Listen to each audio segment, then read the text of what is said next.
the other decisions we need to think about are facilities.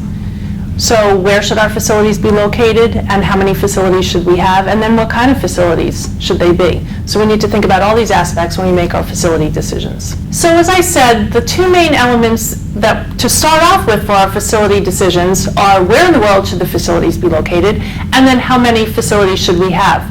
Once we know that, then we can go make the smaller decisions. So those decisions include things like, what is the level of automation that should be in these facilities? What should they look like inside? Where should our warehouses be located, and what should they be like? Should they be fully automated? How should we transport the material, right? So all of these decisions, transportation, inventory, facilities, you can see how they're all interconnected. So once we know where and how many, then we can go make some smaller, finer decisions. Okay, so there are two main steps when we talk about facility decisions.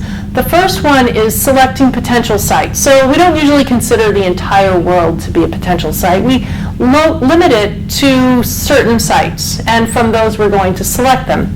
So how do we pick those potential sites? Well, what material is locally available? That's going to be a lot cheaper for us to obtain. What does the local labor look like, the workforce? What is the transportation availability? If we have to ship things by rail, we want to make sure that we're near a rail yard. If we want to ship overseas by a cargo ship, well, we better make sure we're near some ports. So you need to think about all these things when we consider potential sites. What does the communication infrastructure in that area look like? Once we know our potential sites, then we can make a decision about what, where, and how many facilities we should have.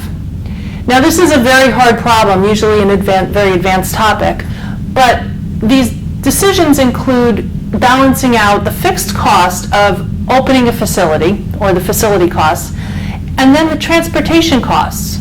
So we're going to balance out opening multiple sites and maybe shipping less, or spending more money in shipping and opening fewer sites. So those are the two main costs that we consider when we make these location decisions for our facilities.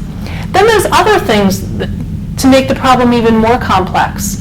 We have to consider taxes and tariffs, exchange rates, potentially.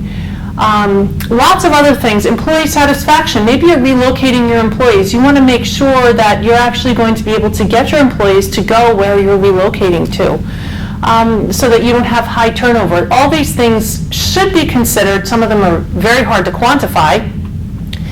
But the basic problem consists of facility costs and transportation costs, and then we should really consider these other elements when we make our facility decisions.